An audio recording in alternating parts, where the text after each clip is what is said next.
Bonjour, Monsieur Philibert Tissot. Bonjour. Vous êtes le président national de la formation politique Togo Autrement. Nous sommes aujourd'hui dans l'année 2017. 2016 venait de s'achever. Vous êtes homme politique. Quel bilan faites-vous de cette année qui vient de s'achever? D'abord, je voudrais vous remercier pour l'opportunité que vous me donnez de m'exprimer et dire que votre média est un média en ligne qui est très suivi par les compatriotes de la diaspora. Donc je voudrais présenter mes vœux de bonne année aux Togolais de la diaspora. Vous savez que j'ai beaucoup d'amis au sein de la diaspora française, la diaspora belge, la diaspora allemande. Donc je voudrais leur souhaiter une bonne santé pour cette année qui commence et leur dire que cette année est une année décisive et que nous devons tous nous mobiliser pour avoir des changements assez profonds dans notre pays. Alors vous me demandez quel est le bilan que notre formation politique, le Togo Autrement, fait de l'année écoulée. Je dois vous dire que le bilan de l'année 2016 n'est pas reluisant. Alors, pour être plus précis, nous dirions même que le bilan de l'année 2016 est négatif. Parce que vous savez que l'année 2016 a été marquée par une aspiration profonde du peuple togolais. L'aspiration aux réformes constitutionnelles et institutionnelles et l'aspiration à la mise en œuvre de la décentralisation. Alors, par rapport aux réformes constitutionnelles et institutionnelles, il faut dire que la PG a été signée depuis le 20 août 2006 et il y a pratiquement 11 ans aujourd'hui. Cet accord n'a pas été complètement mis en œuvre, ou en tout cas la partie de cet accord qui exige que le Togo fasse des réformes constitutionnelles et institutionnelles pour remettre la Constitution à l'endroit par rapport au toilettage qui a été fait de façon unilatérale par le RPT en 2002. Eh bien, cet accord n'a pas été encore appliqué. Donc, la question des réformes et la question de la décentralisation sont les questions d'actualité aujourd'hui. Et en 2016, un grand atelier a été organisé par le HCRUM au mois de juillet de l'année 2016. Nous avions dit du côté de notre formation politique que cet atelier a été une diversion. Parce que, parlant des réformes, tout le monde savait ce qu'il y avait à faire. On n'a pas besoin d'aller dans un atelier pour savoir ce qu'il faut faire par rapport aux réformes.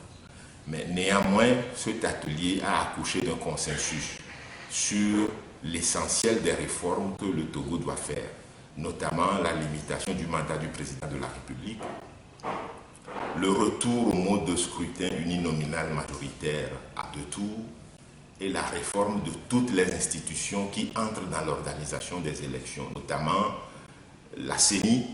Nous devons aller à une CENI plus équitable et même à une CENI professionnelle pour que les tiraillements que nous connaissons lorsque les CENI organisent des élections, les tiraillements entre les partis politiques n'aient plus lieu. La HAC, qui est une institution jusqu'à présent taillée sur mesure, la HAC a été recomposée la dernière fois. Nous savons que la composition est encore inéquitable parce que l'ensemble des membres sont favorables au parti UNIR. Et puis il y a la Cour constitutionnelle. Vous savez que c'est la Cour constitutionnelle qui proclame les résultats finaux des élections. La Cour constitutionnelle est également une institution biaisée qui est sous la coupe réglée du parti UNIR. Alors, le HCRUN a réalisé un consensus sur tous ces points-là. Mais 5 mois après, le chef de l'État n'a pas réagi pour mettre en œuvre le consensus qui a été réalisé au HCRUN. Deuxième chose, la question de la décentralisation. À ce niveau-là aussi, un atelier a été organisé le 6 décembre dernier. Et là également, rien de précis n'a été dit. Tout simplement, on nous a dit que l'État est prompt à organiser la décentralisation du pays et une fourchette a été donnée pour organiser les élections locales. On a parlé de 15 à 18 mois pour organiser les élections locales. Alors cet atelier là aussi n'a pas donnait beaucoup de précision. Alors donc je dois vous dire que en ce qui concerne les questions d'actualité qui ont marqué l'année 2016, notamment la question des réformes et la question de la mise en œuvre de la décentralisation, le pays n'a pas beaucoup avancé. Alors comme notre formation l'a toujours dit, la question des réformes est enfermée dans les rapports de force. Tant que l'opposition ne se réorganisera pas pour reconstituer les rapports de force avec le parti au pouvoir, eh bien les réformes ne se feront pas. De même que du côté de la décentralisation, vous savez que jusqu'à présent, c'est le parti UNIR qui maîtrise l'organisation administrative du pays. Alors, avec les délégations spéciales que l'exécutif a nommées, le parti au pouvoir contrôle également l'ensemble du territoire à partir de l'organisation administrative qui a cours aujourd'hui.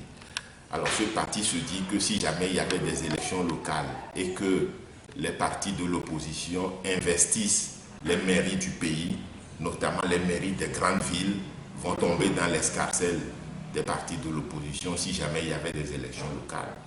Et là, à ce niveau-là aussi, le parti au pouvoir ne veut pas organiser les élections locales. Alors, donc, sur les deux principales questions, à savoir la mise en œuvre des réformes et la mise en œuvre de la décentralisation, eh bien, le bilan est négatif. Il y a aussi d'autres choses sur lesquelles nous pourrions revenir. C'est comme, par exemple, les incendies des deux grands marchés du Togo, le marché de Kara et le marché de Lomé.